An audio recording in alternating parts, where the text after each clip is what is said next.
Untuk acara selanjutnya adalah pembacaan tilawah yang akan dilakukan oleh saudara Tafakur.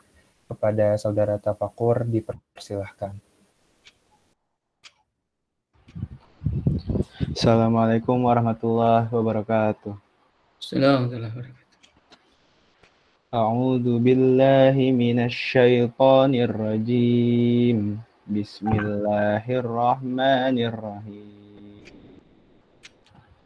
Alam nashrah laka sadrak wa wada'na anka wizrak alladhi anqadha dhahrak wa rafa'na laka dhikrak. Fa inna ma'al usri yusra. Inna ma'al usri yusra. Fa idza faragta fansab wa ila rabbika farghab. Shadaqallahul azim. Assalamualaikum warahmatullahi wabarakatuh. Waalaikumsalam warahmatullahi wabarakatuh. Ya, terima kasih, syukran kepada saudara Tafakur atas tilawahnya.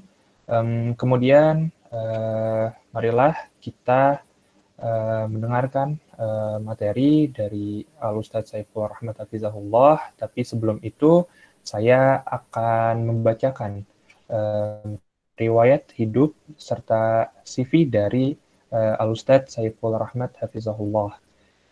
Beliau bernama lengkap Saiful Rahmat dengan tempat dan tanggal lahir di Bandung pada tanggal 27 April 1979. Saat ini beralamat di Komplek Bandung Indah Raya, Blok C9, nomor 2, Bandung. Kemudian beliau pernah menempuh pendidikan formal di SD Buah Batu 07 Bandung, kemudian dilanjutkan dengan SMPN 18 Bandung, SMUN 25 Bandung, dan Fakultas MIPA Universitas Padjadjaran Bandung. Untuk pengalaman pendidikan tambahannya sendiri, beliau pernah bersekolah Bahasa Arab Al-Imarat Bandung, Pesantren Tahzibul Wasyah Bandung, LP Tuki Kursus Bahasa Arab Bandung, kemudian beliau juga pernah kuliah fikih dan ushul fikih At-Tahlil Al-Fiqih online bersama Syekh Amir Bahjat, dosen Universitas Taibah Madinah Al-Munawwarah. Kemudian kuliah online Akademi Islami Al-Bina Al-Ilmi di bawah asuhan Asy-Syaikh Shalih bin Abdul Aziz Alu Asy-Syaikh. Kemudian beliau juga pernah istifadah kepada beberapa syekh yang berpegang teguh kepada akidah Ahlus Sunnah wal Jamaah. Untuk pekerjaan beliau sendiri, yaitu pembina Yayasan Islahul Ummah Bandung, mudir pesantren Nahrul Ilmi, pemateri kajian fikih online Nahrul Ilmi Academy. Beliau juga sebagai mentor daurah bahasa Arab untuk siswa pesantren tingkat SMP, SMA di Makkah dan Madinah, serta pemateri kajian di Bandung, serta tak lupa penanggung jawab kajian orang tua STA Al-Hakim dan Rumah Tahfiz Al-Hakim. Itu riwayat hidup dari Al-Ustadz. Kemudian langsung saja kepada Al-Ustadz Saiful Rahmat Hafizahullah, dipersilakan untuk memberikan materi. Ustadz, waktu dan tempat, terima kasih.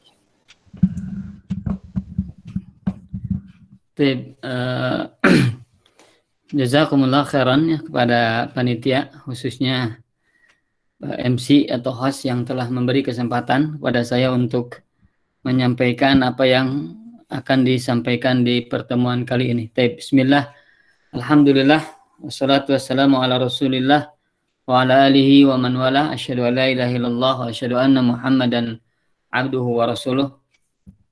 Allahumma salli ala Muhammad wa ala ali Muhammad kama sallaita ala Ibrahim wa ala ali Ibrahim innaka Hamidum Majid, wa barik ala Muhammad wa ala ali Muhammad kama barakta ala Ibrahim wa ala ali Ibrahim innaka Hamidum Majid. Ya ayyuhalladzina amanu taqullaha haqqa tuqatih wa la tamutunna illa wa antum muslimun.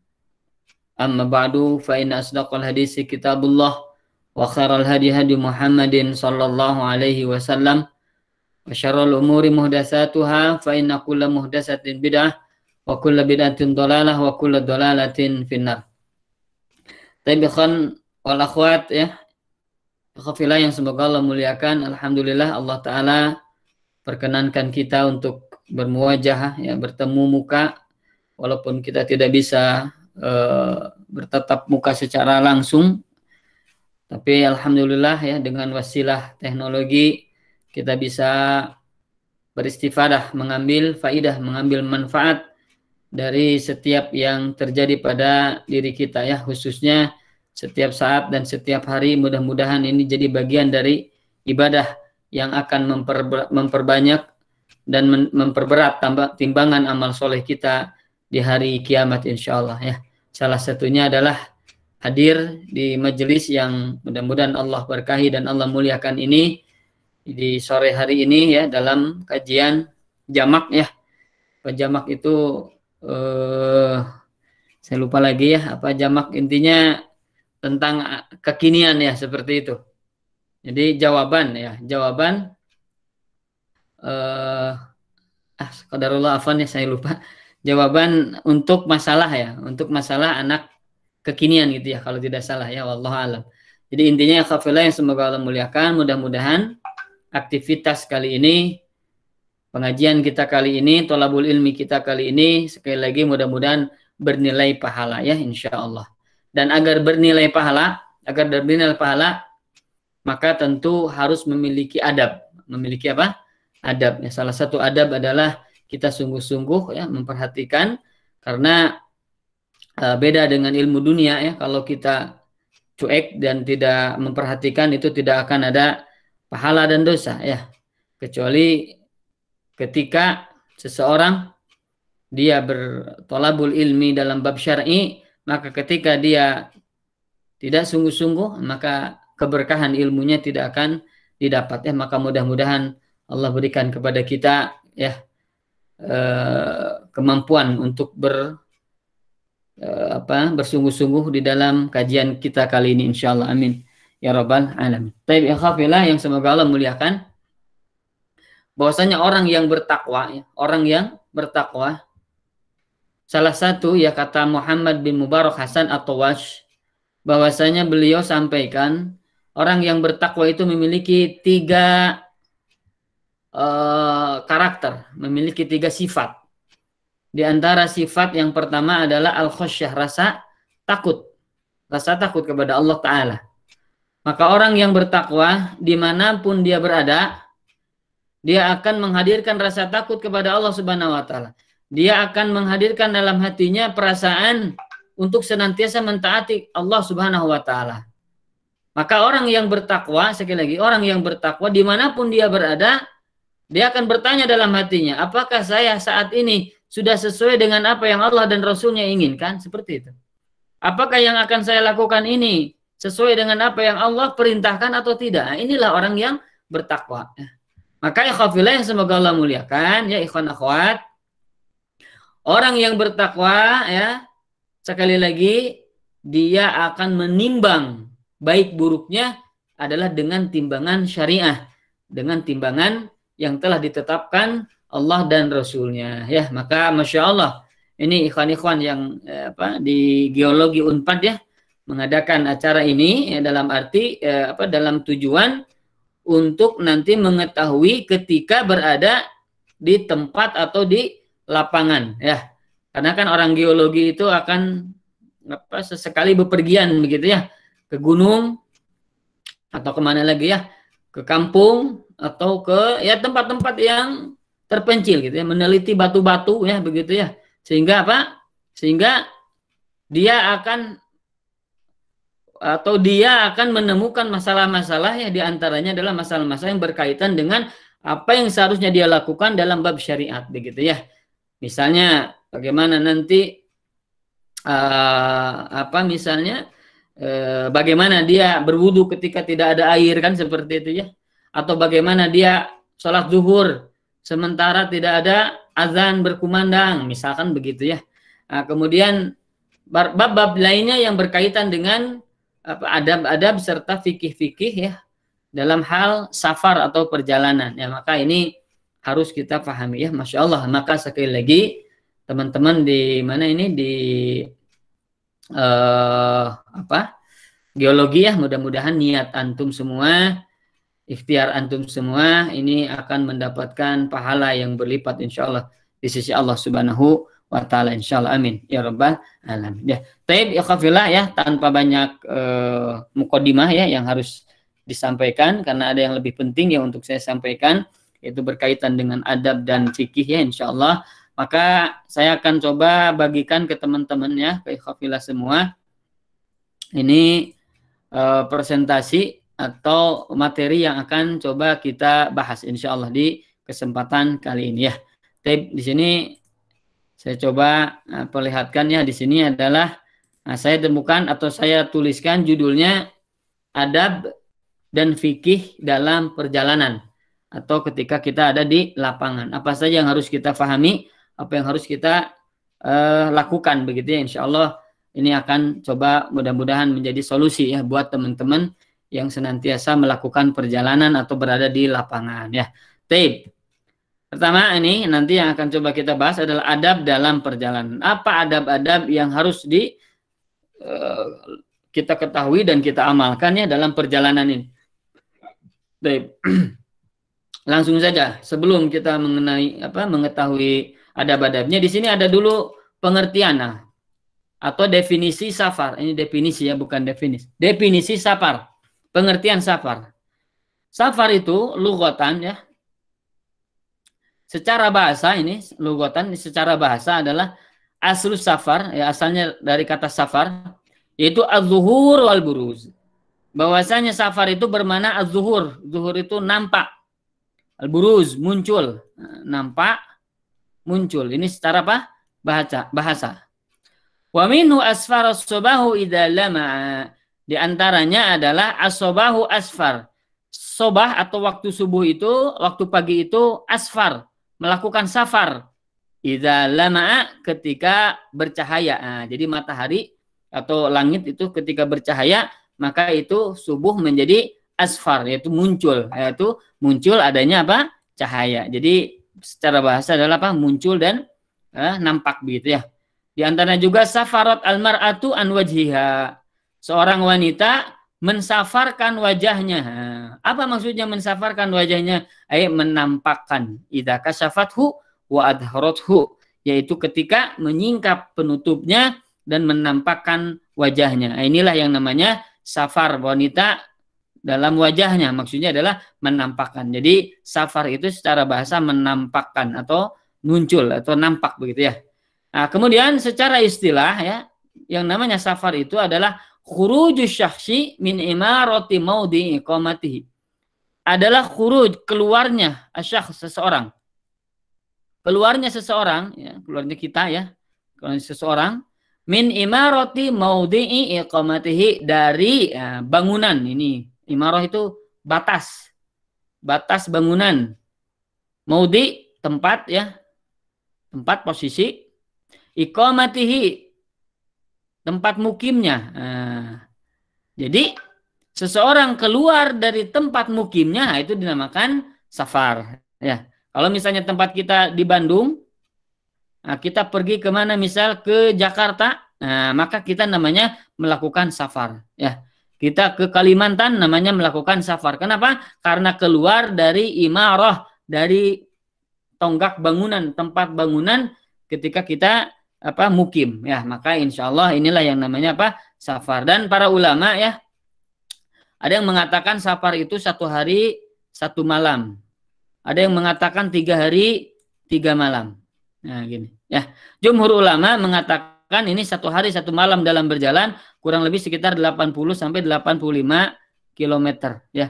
Jadi seorang manusia menempuh perjalanan sehari semalam itu kurang lebih mencapai 80 sampai 85 kilometer. Sehingga jumhur, kebanyakan ulama mengatakan seseorang telah melakukan safar ketika dia mencapai jarak 80 sampai 85 kilometer. Ini pendapat jumhur, kebanyakan ulama. Adapun sebagian ulama lain katakan yang namanya safar itu yang penting adalah urf. Urf itu kebiasaan, kebiasaan. Adat istiadat. Misal gini, saya orang Bandung atau kita orang Bandung, ya. Pergi ke Lembang misalnya atau ke Ciwidey. Nah, ketika orang Bandung pergi ke Lembang, orang Bandung pergi ke Ciwidey, biasanya orang Bandung mengatakan ini teh namanya piknik ya. Namanya apa? Piknik atau namanya apa bepergian safar. Nah, maka walaupun Ciwidey jaraknya hanya misalnya 50 kilo misalnya begitu ya, 40 kilo belum 80 kilo, maka ini masuk ke dalam definisi safar. Kenapa? Karena orang Bandung menemukan atau menamakan ketika kita ke Ciwidey itu adalah safar. Nah, ini namanya kembalikan kepada urf ya. Maka ulama yang berpendapat ya bahwasanya safar itu tidak dibatasi jarak. Nah, tidak dibatasi apa? Jarak, tapi dikembalikan kepada apa? Kepada urf, kepada kebiasaan. Nah, kepada apa? Kebiasaan. Bahwasanya safar itu menurut orang Bandung itu bagaimana? Belum tentu sama dengan safar menurut orang Iran, gitu ya. Belum tentu sama dengan orang yang ada di Saudi. Ya, beda-beda. Nah, maka kembalikan kepada urf. Ini salah satu pendapat Syekhul Islam Ibnu Taimiyah. Ya, tapi sekali lagi kalau jumhur ulama ya, kebanyakan ulama mengatakan seseorang melaksanakan safar ketika dia sudah menempuh 80 atau 85 kilometer. Ya, demikian ya. Ini tentang safar, definisi dan apa jaraknya. Ya, baik, selanjutnya. Nah, bagaimana adab? Nah, ini adab dalam safar. Nah, ini yang harus kita pahami ya dan kita amalkan. Pertama, niat ikhlas karena Allah Ta'ala. Ikhlas niyyah lillahi subhanahu wa ta'ala. Harus memiliki ini nih, niat ikhlas.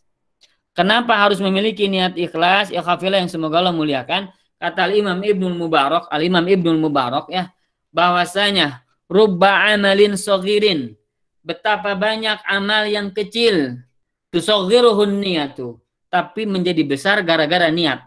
Ya Allah ya, amal kecil bisa besar gara-gara apa? Niat. Wa rubba amalin kabirin tusoghiruhu an-niyatu, akan tetapi banyak amalan yang besar tapi menjadi kecil amalan itu, tidak bernilai, bahkan hina di sisi Allah. Kenapa? An-niyatu li ajli an-niyah, atau tusoghiruhu an-niyatu, menjadi kecil gara-gara adanya niat yang tidak ikhlas. Ya, maka ikhafillah teman-teman ya, yang dimana di geologi ya, kalau bepergian, kemanapun kita bepergian, sekali lagi ya, niatkan ikhlas karena Allah Ta'ala. Jadi antum ketika pergi ke gunung ya, pergi kemana? Ke gunung meneliti batu misalnya ya, mengambil batu dan lain sebagainya, niatkan karena Allah, mudah-mudahan apa yang antum lakukan ini kebaikan untuk antum, untuk orang tua, dan untuk umat mudah-mudahan. Apa untuk umat? Ya Allah alam ya. Apa kira-kira manfaat untuk Islam ketika antum mencari batu itu di mana di gunung-gunung itu. Intinya adalah ikhlaskan niat karena Allah Subhanahu wa ta'ala ya. Ini sebagaimana hadis ya, innamal a'malu binniyat. Sesungguhnya seluruh amal itu tergantung apa? Niat. Wa innamal likulli imri'in ma nawa, dan setiap orang itu diganjar pahalanya berdasarkan apa yang dia niatkan ya. Jadi khafillah, orang yang amalnya amalan apa misalnya amalan soleh ya, misalnya sholat. Orang amalan sholat, dia mengamalkan sholat atau mengamalkan misal apa ya, saum. Sholat atau apa? Saum. Nah, ketika seseorang sholat, ketika seseorang saum ya, orang banyak melihat bahwa ini adalah orang soleh. Dia punya pahala, dia dapat apa? Pahala. Tapi ini belum tentu, ikhwafillah. Ini belum tentu. Kalau apa? Kalau niatnya tidak benar. Maka kata Nabi SAW ya, dalam hadis yang sahih, pernah Nabi SAW sampaikan bahwasanya innar rajula, bahwasanya ada seseorang la ya'malu bi amali ahli jannah, dia sungguh-sungguh beramal dengan amalan-amalan ahli surga. Amalan ahli surga contohnya apa? Salat, saum dan lain sebagainya. Tapi bahwa min ahli nar, tapi dia ternyata masuk menjadi golongan ahli neraka. Nauzubillahi min dzalik. Jadi dia salat, dia saum, dia ngaji, tapi ternyata dia masuk neraka. Nauzubillahi min dzalik. Kenapa? Karena niat, ikhafillah. Kenapa? Karena niat. Tapi ada orang yang dia itu bekerja mencari uang, ada orang yang bekerja mencari apa misalnya dunia ya, tapi ternyata dia punya pahala di sisi Allah Subhanahu wa taala. Padahal hakikatnya dia mencari dunia, mencari harta, tapi ternyata Allah memberikan pahala baginya. Kenapa? Karena dia memiliki niat yang baik. Apa yaitu? Memberikan nafkah kepada anak istrinya, agar dirinya menjadi orang yang mulia, tidak meminta-minta, agar dia menjadi orang yang bisa menunaikan hak-hak Allah. Berupa apa? Berupa zakat, infak, sedekah, dan lain sebagainya. Maka walaupun dia bekerja, mencari dunia, tapi dengan niat yang bagus, akhirnya dia akan mendapatkan pahala yang besar di sisi Allah Subhanahu wa taala ya. Maka itulah kata para ulama ya tadi yang saya kutip Al-Imam Ibnu Mubarak di dalam kitab Jami'ul Ulum wal Hikam ya, yang dikutip oleh Al-Imam Ibnu Rajab Al-Hambali. Kata beliau bahwasanya rubba amalin kabirin tusaghiruhun niyah. Banyak amalan yang besar, yang hebat, yang bagus, tapi dikecilkan, dihinakan oleh apa? Oleh karena niat ya. Wa rubba amalin saghirin tukabbiruhun niyatu. Dan banyak amalan yang kecil akan menjadi mulia, akan menjadi besar gara-gara apa? Niat. Ya, jadi sekali lagi ikhwafillah, niatkan ikhlas karena apa? Allah ketika kita bepergian. Ya, ini yang pertama ya. Yang kedua, al-istidlal li safar madian wa ma'nawiyan. Ya, berbekal materi dan maknawi. Ya, maksudnya materi ini adalah ya bekal uang, bekal apa lagi? Makanan, minuman dan lain sebagainya yang bisa mendukung kebaikan kita ketika melakukan perjalanan itu ya. Ini bekal materi, misalnya nafkah yang cukup gitu ya, kendaraan yang cocok ya.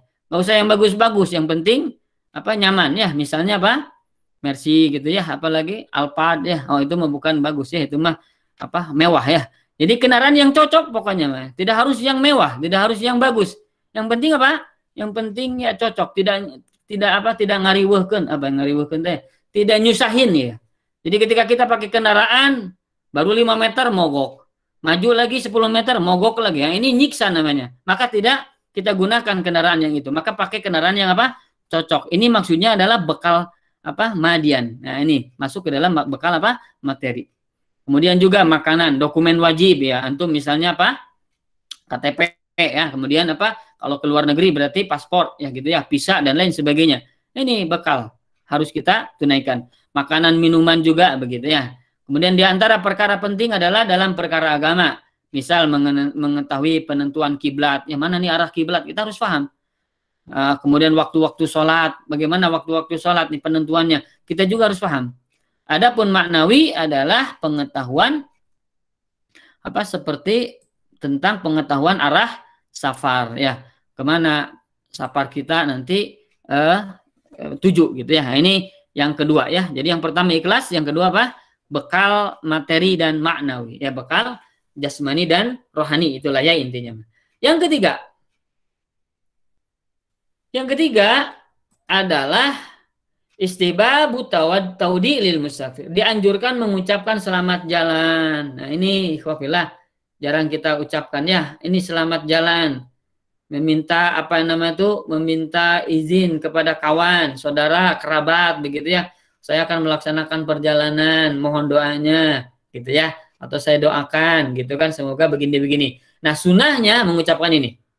Yustahabu lil musafir, disunahkan bagi orang yang musafir atau dianjurkan ya, an yuwaddi'a ahlahu wa qarabatahu wa ikhwanahu, dianjurkan untuk mengucapkan selamat jalan kepada keluarga, kerabat dan kawan-kawannya.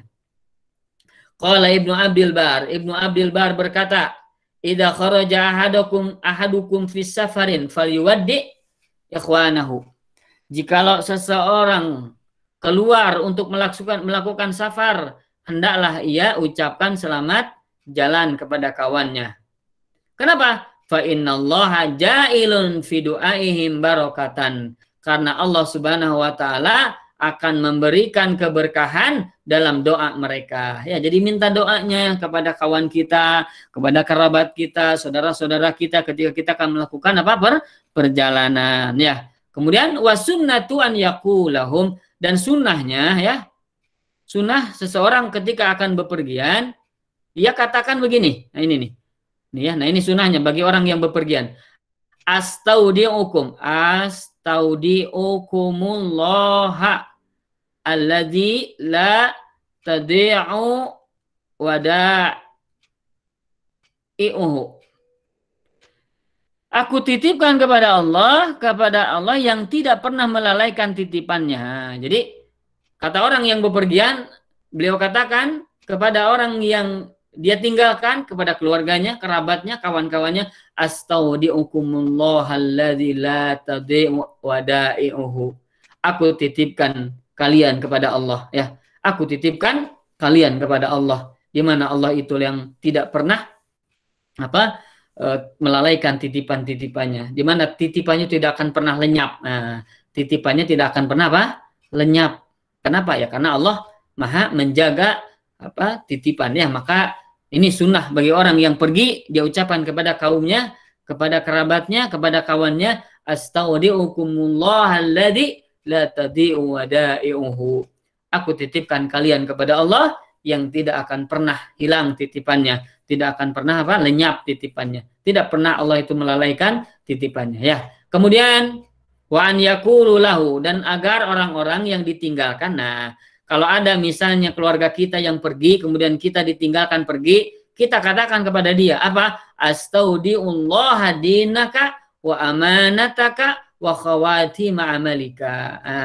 Astaudiullah, aku titipkan kepada Allah apa? Agamamu, wa amanataka, amanah-amanahmu, wa khawatima amalika, dan amal-amalmu, penutup amal-amalmu. Nah, inilah sunnahnya bagi orang yang ditinggalkan, dia mengucapkan astaudiullah dinaka wa amanataka wa khawatima amalika. Ya, ini sunnah bagi orang yang ditinggalkan. Ini hendaklah kita hafalkan, ya, dan kita amalkan. Bukan hanya hafalkan, amalkan. Kita pergi, ya, kemudian kita tinggalkan istri kita, anak kita ucapkan astaudiukumullah alladzi la tadi'u wada'i'uhu. Kalau kita ditinggalkan oleh ayah kita, oleh keluarga kita, maka kita katakan astaudiullah dinaka wa amanataka wa khawatima amalika. Ini sunnah ketika akan bepergian, ya, mengucapkan selamat jalan dan mendoakan. Ini yang ketiga. Yang keempat, khafilah, yatruku nafaqatan li ahlihi, hendaklah ia meninggalkan nafkah bekal untuk keluarganya. Waliman yalzamuhu nafaqatahu, ya, kepada orang yang memang wajib untuk diberikan nafkah, anak, istri gitu, ya. Orang tua berikan nafkah. Jikalau kita mampu dan kita sudah bekerja, ya, maka berikan nafkah kepadanya. Ilahinin rujuihi, sampai waktu dia kembali. Jadi misalnya kita pergi 1 bulan. Bulan. 1 hari misalnya kebutuhan 100.000 gitu, ya.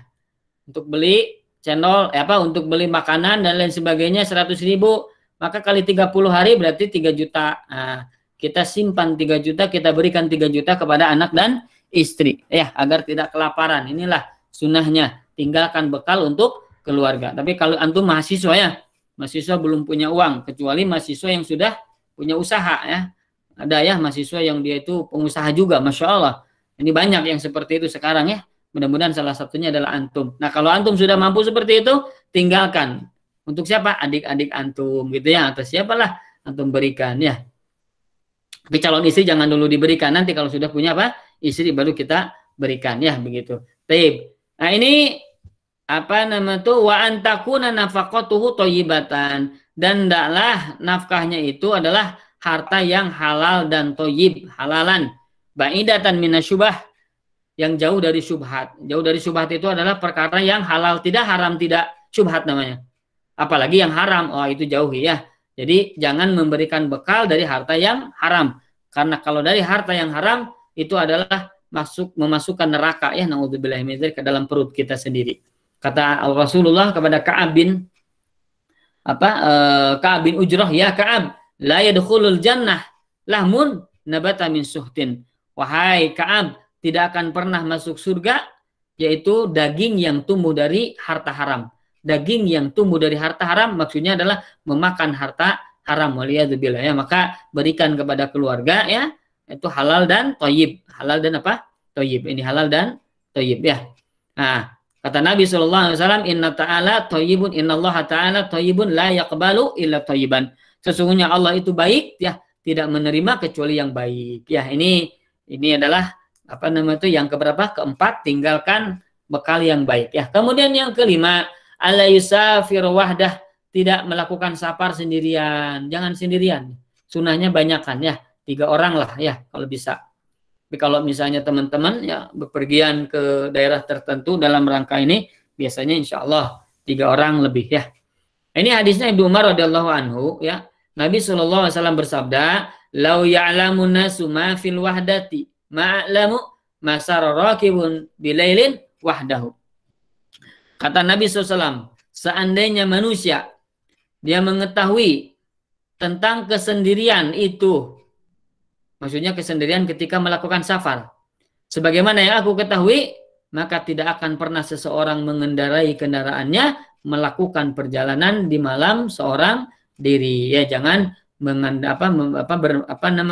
bersafar ya seorang diri, apalagi sampai sehari lebih ya. Ini tidak seperti itu kalau memungkinkan ya, kecuali memang darurat tidak bisa ya, maka tidak apa-apa, hanya sendirian. Ini hukumnya adalah anjuran atau sunnah ya, bukan menjadi sebuah dosa ya, tapi baiknya adalah memang tidak sendirian. Ini yang keberapa?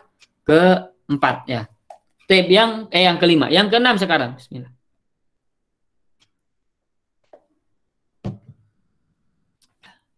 Yang kelima, yang keenam, istihbabut ta'mir, dianjurkan mengangkat seorang pemimpin fi safar, ketika safar, idza kanu salasatan fa aktsar, apabila 3 orang atau lebih. Nah, 3 orang atau lebih, angkat siapa pemimpin. Nah, sebelum kita pergi, siapa amirnya nih? Antum atau siapa? Antum. Nah, taib, kita pilih antum aja ya jadi amir. Nah, maka inilah yang terbaik ya, angkat seorang amir. Kalau banyak kan, nah, satu bus ada amir bisnya gitu ya, ada amir perjalanannya. Ini sunnah mengangkat seorang pemimpin. Idza kharaja salasatun fi safarin falyu'ammiru ahadahum. Jikalaulah ada 3 orang yang keluar untuk melakukan safar, maka hendaklah dia mengangkat pemimpin ahadahum, salah seorang di antara mereka. Ini riwayat Imam Abu Daud. Jadi angkat pemimpin. Yang keberapa? Yang keenam. Yang ketujuh, ada musafaril mar'ati biduni mahramin ya. Perempuan tidak melaksanakan safar kecuali ada mahram. Ini kalau memungkinkan ya, bukan memungkinkan. Memang jumhur ulama mengatakan ya wajib safar perempuan dengan mahram. Jadi ketika seseorang wanita ingin safar maka wajib dengan mahram. Sepakat ulama boleh wanita safar sendirian ketika ketika darurat. Darurat. Nah, ini daruratnya beda-beda ya, macam-macam. Contohnya misalnya seorang misalkan wanita harus merasakan atau mendapatkan penindasan di negerinya, di kampungnya. Di Bandung misalnya dia ditumpas, dia pokoknya dia tersiksa lah di kampungnya. Atau misalnya di kampungnya ada orang kafir gitu menguasai sehingga harus menggadaikan keimanannya. Nah, ini maka wanita boleh bahkan wajib safar bepergiannya walaupun tidak ada mahram. Ya. Nah, kemudian kata Imam Al-Baghawi ada di dalam kitab Fathul Bari ya disampaikan bahwa ulama juga sepakat. Nah, ulama juga sepakat bahwa wanita ketika safar mubah itu misalnya untuk rekreasi gitu ya, jalan-jalan, itu mubah. Dan safar yang mustahab, safar sunnah ya, safar yang dianjurkan, contohnya misal contohnya safar sunnah itu misalnya dalam melaksanakan ketaatan gitu ya. Nah, misalnya ingin menuntut ilmu misalnya dan lain sebagainya. Nah, maka sepakat ulama tidak boleh safar mubah dan safar sunnah kecuali dengan mahram. Ini kata Imam Al-Baghawi. Tapi sekali lagi ini khilaf ya, ini perbedaan pendapat di antara para ulama. Saya tidak akan membahasnya lebih detail bagaimana perbedaannya. Hanya yang jelas ya, seandainya seorang wanita jikalau dia mampu untuk melakukan safar ya, dan safarnya ini safar yang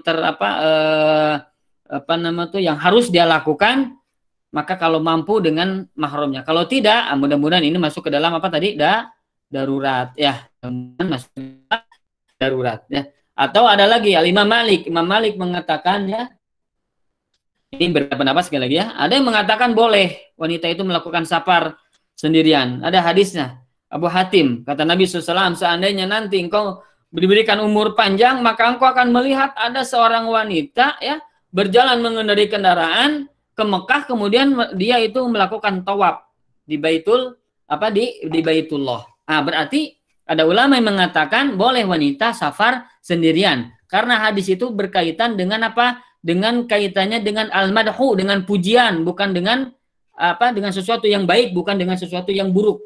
Dengan apa? Sesuatu yang baik. Nah, kalau pujian maka isinya adalah boleh. Maka kata ulama sebagian ya, diantaranya pendapat Imam Malik, kemudian ada juga Imam Hasan Al-Basri mengatakan boleh wanita bepergian kalau apa? Kalau bersama wanita-wanita yang lain atau ada pemimpin atau laki-laki yang soleh yang lain.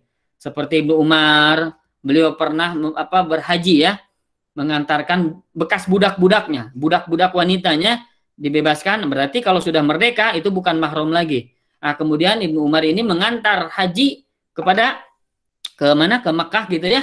Itu mengantar siapa? Bekas budak-budak wanitanya. Nah, berarti ulama ada yang mengatakan membolehkan. Jadi sekali lagi ini mahallul khilaf, ada tempatnya khilaf, akan tetapi yang terbaik adalah wanita kalau mampu ya dan bisa diusahakan untuk safar dengan mahramnya ya, safar dengan mahramnya. Kenapa? Karena ini ada dalil, la yahilu limra'atin, tidak halal bagi seorang wanita tu'minu billahi wal yaumil akhir, yang dia beriman kepada Allah dan kepada hari akhir, antusafiro masiratan antusafiro masirata yaumin walailatin laisa ma'aha mahramun, bahwasanya tidak halal wanita yang beriman kepada Allah dan Rasulnya dia melakukan safar di satu hari perjalanan dan satu malam ya, satu hari satu malam perjalanan, laisa ma'aha mahramun, yang tidak ada ditemani siapa? Mahramnya ya. Dalam riwayat yang lain lafaz bagi muslim, la yahillu limra'atin muslimatin, tidak halal bagi seorang perempuan muslimah tusafiru masirata lailatin, yang melakukan perjalanan selama satu hari atau satu malam ya, satu malam, illa wa ma'aha rajulun dzu hurmati minha, kecuali bersama seorang laki-laki yang memiliki mahram, yang memiliki ikatan mahram. Ya, ini yang terbaiknya. Jadi ikhwafillah, khususnya akhwatnya kalau melakukan perjalanan hendaklah bersama mahram. Oh tuh tidak ada mahram Ustaz, bagaimana? Nikah dulu ya, agar agar ada nanti insyaallah mahramnya ya. Taib ikhwafillah yang semoga Allah muliakan. Ini adalah yang ketujuh, tidak melakukan safar ya bagi wanita kecuali dengan ada mahram. Yang kedelapan, ini afwan ya belum diterjemahkan. Istihbabu safari yaumal khamis awalan nahar, disunahkan, dianjurkan melakukan safar yaumal khamis, pada hari Kamis. Nah, pada hari Kamis awalan nahar, di awal siang. Apa berarti pagi hari ya? Awal siang. Berarti pagi hari ini ya, pagi hari. Nah, di pagi hari sunahnya. Jadi kalau memungkinkan hari Kamis itu yang terbaik ya. Insya Allah bepergian kita berpahala. Kenapa? Karena ingin seperti Nabi Shallallahu Alaihi Wasallam. Ini hadis riwayat Al-Bukhari. Bahwasanya Ka'ab bin Malik radhiyallahu anhu, beliau berkata, laqallama kana Rasulullah Shallallahu Alaihi Wasallam yakhruju idza kharaja fi safarin illa yaumal khamis. Sedikit sekali, berarti sekali itu berarti pernah ya. Bahwasanya Nabi Shallallahu Alaihi Wasallam keluar untuk safar ya, kecuali pada hari Kamis. Jadi sedikit selain hari Kamis, berarti kebanyakannya hari Kamis. Jadi kalau mampu dan bisa ya pada hari Kamis itu sunnahnya, dan di pagi hari ya. Kalau tidak mampu ya tidak apa-apa. Hari yang lain ini hanyalah istihbab, hanya anjuran, hanya sunnah ya. Wallahu alam. Ini yang ke-8. Ke-9, al-iktsaru min zikrillah, memperbanyak zikir kepada Allah. Wa tilawatil Quran, tilawah Al-Quran. Wa doa, dan doa. Wa min dzalika doa urrukubi was safari, di antaranya adalah doa ketika naik kendaraan dan ketika safar. Nah, ini kita harus hafal nih ya. Antum yang suka bepergian, nah ini harus hafalkan ya.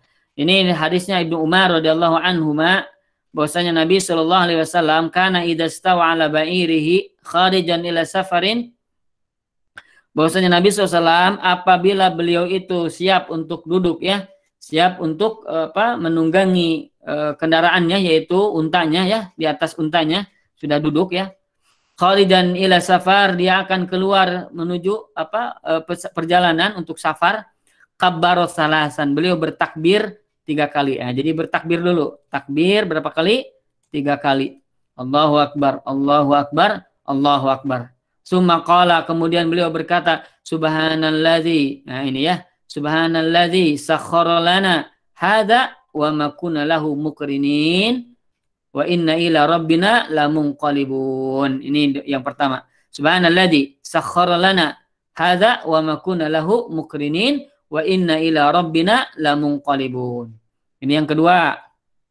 Ya, subhanalladzi ya, subhanalladzi sakhkhara lana hadza wa ma kunna lahu muqrinin wa inna ila rabbina lamunqalibun. Yang ketiga ini, Allahumma inna nas'aluka fi safarina hadza. Ini Allahumma ya. Allahumma inna nas'aluka fi safarina hadzal birra wat taqwa. Ya Allah, oh ya saya terjemahkan tadi ya. Jadi ketika beliau naik ke untanya, beliau katakan subhanalladzi sakhkhara lana hadza wa ma kunna lahu muqrinin wa inna ila rabbina lamunqalibun. Maha suci Allah, zat yang telah menundukkan bagi kami kendaraan ini, yaitu misal unta, misalnya mobil atau apalah begitu ya. Wa ma kunna lahu muqrinin wa inna ila rabbina lamunqalibin. Padahal kami tidak mampu untuk menundukkannya ya, dan sesungguhnya hanya kepada Tuhan kamilah kami itu akan kembali ya begitu. Kemudian Allahumma inna nas'aluka ya Allah, aku meminta padamu ya Allah, kami minta padamu ya Allah, fi safarina hadza, di safar kami ini ya Allah, albirra wa taqwa, kebaikan dan ketakwaan. Albirra wa taqwa. Jadi di mana kita berada, maka inilah ketakwaan yang harus kita lakukan. Allahumma inna nas'aluka fi safarina hadzal birra wat taqwa wa minal amali ma tarda. Dan aku meminta untuk senantiasa beramal apa yang Engkau ridhoi. Beramal apa yang Allah ridhoi. Allahumma hawin alaina safarana hadza. Ya Allah, ringankanlah, ini ringankanlah ya, alaina untuk kami, safarana hadza, safar kami ini. Watwi anna bu'dah, dan lipatkanlah, jadi dekatkanlah jaraknya. Anna bu'dah, lipatkanlah bagi kami jauhnya, maksudnya dekatkan jaraknya yang jauh menjadi dekat gitu maksudnya. Jadi yang maksudnya walaupun jauh terasa dekat begitu ya. Ini yang maksud waktu anna bu'dah. Allahumma anta sahibu fis safar. Ya Allah, Engkaulah as-sahib, kawan. Engkaulah yang selalu menemani fis safar, di dalam perjalanan ini. Wal khalifatu fil ahli, dan Engkaulah yang menjadi pengganti saya ketika saya meninggalkan ahl, yaitu keluarga saya. Ya Allah, Engkaulah pengganti dari keluarga kami ya Allah gitu. Allahumma inni a'udzubika min wasa'is safar. Ya Allah, aku berlindung kepadamu min wasa'is safar, dari lelahnya, letihnya melakukan perjalanan ini. Wa kabatil manzar, dan penglihatan yang buruk, maksudnya melihat atau mengalami sesuatu yang buruk di perjalanan. Ini berlindung seperti itu ya. Wasu'il munqalabi fil mali wal ahli, dan buruk ketika pulang, ketika kembali, yaitu dalam bab harta dan dalam bab keluarga. Jadi berlindung kepada Allah ketika pulang itu jangan sampai harta itu berkurang, jangan sampai keluarga juga berkurang ya dengan sakitnya, dengan kematiannya. Masya Allah, ini maka doa ya, ini yang harus kita laksanakan ya, yang kita lakukan ketika kita naik unta atau kita naik kendaraan. Subhanalladzi sakhkhara lana hadza wa ma kunna lahu muqrinin wa inna ila rabbina lamunqalibun. Allahumma inna nas'aluka fi safarina hadza albirra wat taqwa wa minal amali ma tarda. Allahumma hawwin alaina safarana hadza wa atwi anna bu'dah. Allahumma anta sahibu fis safar wal khalifatu fil ahli. Allahumma inni a'udzu bika min wa'sa'is safar wa kabatil manzar wa su'il munqalabi fil mali wal ahli. Ini doanya ya, panjang memang ya, tapi insya Allah kita hafalkan ya, insya Allah, agar perjalanan kita berpahala ya, Masya Allah. Kemudian idza roja'a, ketika Nabi kembali, qalahunna, sama mengucapkan itu. Jadi ketika kembali ya, ketika akan pulang naik kendaraan kan, ketika kita akan pulang sama, ketika naik kendaraan ucapkan yang sama seperti tadi. Tapi ada tambahan. Apa tambahannya? Wazada fihina, ada tambahan dalam doanya, ayibun, taibun, abidun, li rabbina hamidun. Ayibun, kami kembali. Taibun, kami bertobat. Abidun, kami menyembah. Li rabbina hamidun, hanya kepada Tuhan kamilah kami memuji. Masya Allah. Inilah ya yang harus kita baca. Jadi ketika ada pulang mah ada tambahan. Ayibuna, taibuna, abiduna, li rabbina hamidun. Nah ini yang namanya doa untuk safar ya, Masya Allah. Yang ke-9. Yang ke-10. An la yusalli al-maktubati fil markub illa lid-darurah. tidak melaksanakan sholat. Nah, tidak melaksanakan sholat yang wajib. Nah, sholat wajib. Sholat wajib tidak. Nah, ini tidak sholat wajib fil markub di kendaraan. Jadi hindari sholat wajib di kendaraan. Illa li darurah, kecuali karena darurat. Darurat. Nah, ini apa? Nah, ini li darurah, kecuali apa? Darurat. Wa yajuzu fi nawafil, tapi boleh ketika melaksanakan sholat sunnah nawafil. Jadi maksudnya begini ya, kita naik kereta nih, naik kereta jam 5 subuh, 5 subuh. Sampai ke tempat tujuan safar kita jam 2 siang. Jam 2 apa? Siang. Maka jam 2 siang ini kan setelah zuhur ya, menjelang asar. Karena kita di perjalanan, kita boleh menjama 2 sholat. Zuhur dengan asar. Maka kita tidak melaksanakan zuhur di mana? Di kereta. Tidak sholat wajib di kereta. Kenapa? Karena kita masih ada jam 2 siang di mana? Di tempat tujuan kita. Maka kita sholat nanti di jama zuhur dengan asar. Demikian ya. Ini yang dimaksud tidak sholat wajib kecuali darurat. Nah, daruratnya bagaimana? Contoh lagi misalnya. Sekarang berangkat jam 4 subuh. Jam 3 lah ya, jam 3 subuh. Nyampe tempat jam 5 sore. Jam 5 apa? Sore. Coba lihat, jam 3 subuh kita berangkat nih. Di kereta, di pesawat. Nyampe jam 5 sore. Berarti di mana sholat subuh itu? Di kereta. Berarti kan ya kita ya. Zuhurnya berarti ketika kita masih berada di mana? Masih di kereta. Asarnya masih di kereta kan gitu ya, jam 5 sore. Maka karena kita tidak mampu sholat di kendaraan di darat ya, maksudnya turun dari kendaraan karena kita masih di kereta, subuh masih di kereta, zuhur masih di kereta, asar masih di kereta. Kalau kita sholatnya nanti di tempat tujuan, maka subuh, zuhur kelewat ya, walaupun asar tidak. Nah, yang boleh dijama adalah zuhur dan asar. Tapi subuhnya bagaimana? Akhirnya subuh kita sholat di mana? Di kereta. Nah, sholat di kereta. Kenapa? Karena darurat. Tidak mungkin kita tidak sholat. Ya, maka kita harus sholat di mana akhirnya? Sholatnya di kereta. Begitu ya. Atau di, misalnya, di yang ngapung teh pesawat terbang. Begitu ya. Ini yang dimaksud dengan darurat ya. Jadi tidak sholat wajib kecuali apa tadi? Darurat ya. Demikian. Ini ada sebuah surah Al-Baqarah ayat 144. Kata Allah Subhanahu wa taala, firman Allah, sungguh kami sering melihat mukamu menengadah ke langit, maka sungguh kami akan memalingkan kamu ke kiblat yang kamu sukai. Palingkanlah mukamu ke arah Masjidil Haram, itu ke Ka'bah ya. Ke Makkah Al-Mukarramah, ke Masjidil Haram. Dan di mana saja kamu berada, palingkanlah mukamu ke arahnya. Ya. Maka ada asalnya sholat wajib yang 5 waktu itu dilakukan di mana? Di darat. Di mana? Di darat. Tidak diboleh dikerjakan di atas kendaraan karena sulit menghadap kiblat dengan benar. Ini salah satunya. Walaupun yang sebenarnya adalah Nabi SAW selalu turun ketika sholat wajib. Ya. Jadi kalau kita kendaraannya pribadi, kalau kendaraan pribadi tidak ada celah untuk sholat di mana? Di kendaraan, kecuali betul-betul darurat, tidak mampu untuk keluar ya. Kalau ini masih bisa keluar sholat di mana? Di di darat. Kecuali sholat sunnah. Sholat sunnah boleh di kereta Pak Bu ya. Bahkan ada yang sunnah seperti itu. Ini yang disampaikan nih. Wa minas sunanil mahjurah. Di antara sunnah-sunnah yang dilupakan, sholatul musafiri tatawwu'i ala markubihi. Salat seorang musafir atau tatawwu'a ya itu ya. Jadi seorang musafir salat tatawwu, yaitu salat sunnah.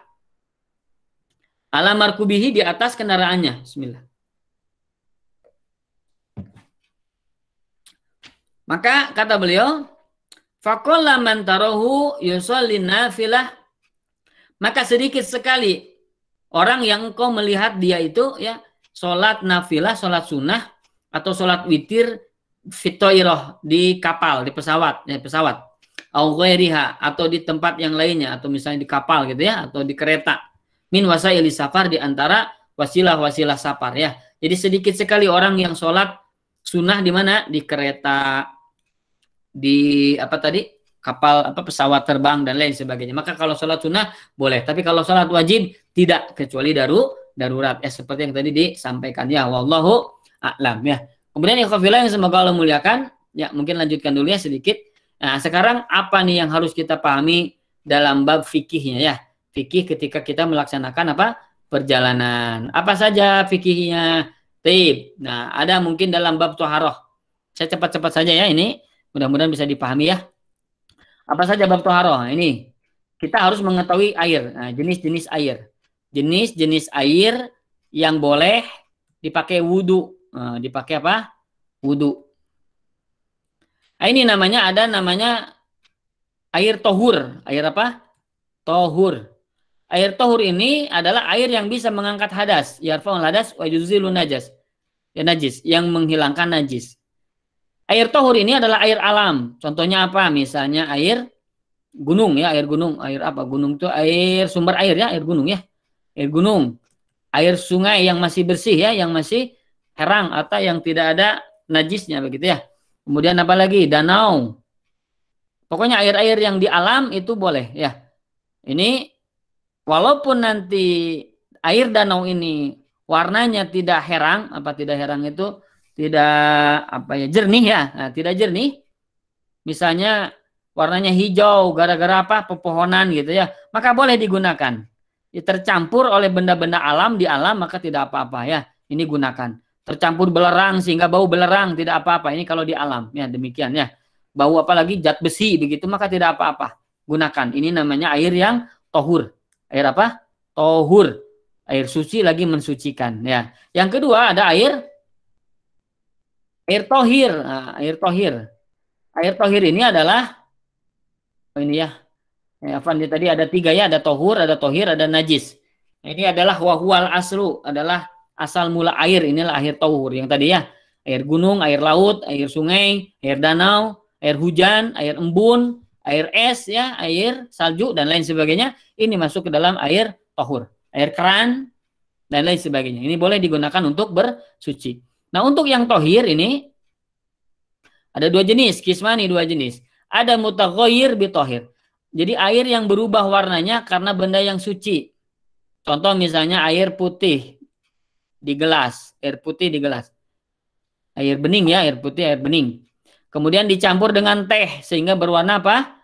Air teh jadinya ya, air teh. Maka air teh ini masuk ke dalam air tohir. Air yang suci tapi tidak mensucikan. Suci tapi tidak mensucikan. Ini ya. Jadi tidak bisa dipakai wudu. Antum misalnya ada air jus jeruk. Nggak ada air lagi yang lain. Saya jus jeruk sajalah wudunya. Nah, tidak boleh ini. Ada air teh atau air Sprite, air apa nama itu misalnya Coca-Cola, Fanta. Tidak boleh dipakai wudu. Ini namanya air tohir. Ya, ada campuran sehingga sudah menguasai air yang sucinya atau air yang aslinya begitu ya. Tapi kalau tadi di alam ya seperti tadi danau yang warnanya hijau itu beda lagi karena ini adalah di alam maka dibolehkan kata para ulama. Tapi kalau buatan misalnya tadi apa teh kemudian susu kemudian jus maka tidak boleh dipakai wudu. Ini suci tapi tidak mensucikan, tidak bisa dipakai berwudu. Ya bahkan kalau tidak ada air hanya ada air jus misalnya maka kita hanya boleh tayamum di situ ya. Allah alam. Ini yang ke tohir ini. Kemudian yang kedua tohir ini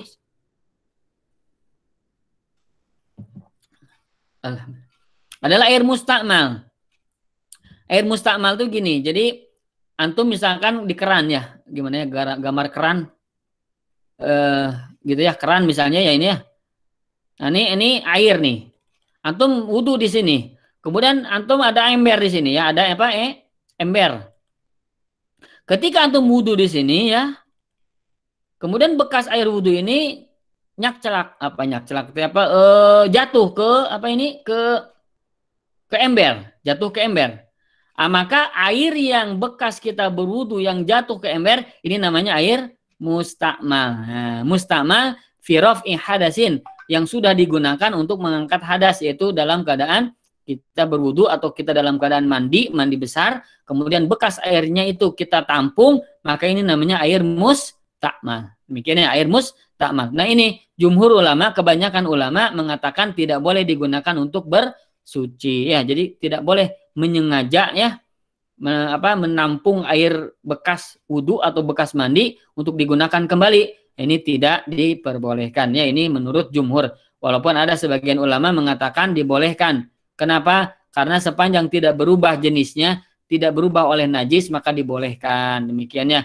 Selama tidak berubah warnanya, baunya, dan rasanya, maka dibolehkan. Ini namanya air apa tadi? Tohir. Tapi lebih baik adalah air mustamal ini tidak kita gunakan untuk berwudu ya. Lebih selamat ya, insya Allah. Kemudian yang ketiga, air najis. Nah, air najis adalah dua, bitagirin binajasah. Berubah warnanya dengan najis. Maksudnya apa? Kan warnanya asalnya apa? Jernih ya. Asalnya apa? Jernih.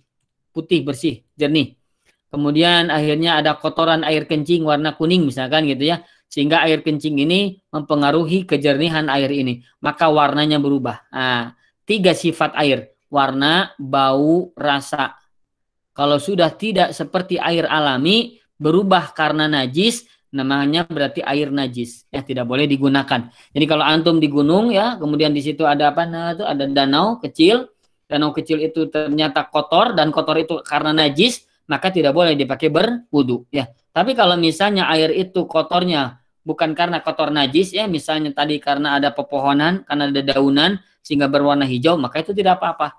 Tapi kalau misalnya kotornya karena najis, maka tidak diperbolehkan ya. Demikian, ini namanya apa tadi? Air yang najis, air najis. Kemudian yang kedua, bimulaqatin najasih bimulaqatin najasati idza kana dunal kullatain. Bertemu dengan najis apabila di bawah 2 kula. Ini sebetulnya ulama khilaf ya. 2 kula itu ada yang mengatakan 230 liter. Itu namanya 2 kula. Nah, kalau sudah 2 kula tercampur dengan najis ya, tercampur dengan najis tadi misalkan air kencing masuk ke air yang 230 liter kurang lebih seperti itu ya. 230 liter teh misalnya kita ada bak ya gitu ya, bak. Nah, ini bak ya. Afwan. Ada bak ini. Nah, ini panjangnya atau panjang lebarnya ya, panjang lebarnya, panjangnya, tingginya semuanya kurang lebih 60 cm. 60. Jadi sekitar 180 liter ya, 180 sampai ya tadi 230 liter. Minimal tadi 60 cm ya. Tapi misalnya ada 230 liter ya. Ini namanya 2 kulah. Ini apa tadi? 2 kulah. Tercampur ke sini air ini, misalkan air kencing. Air kencing mencampuri ini. Tapi tidak berubah warnanya. Warna, bau, rasa ini tidak berubah. Tetap seperti itu.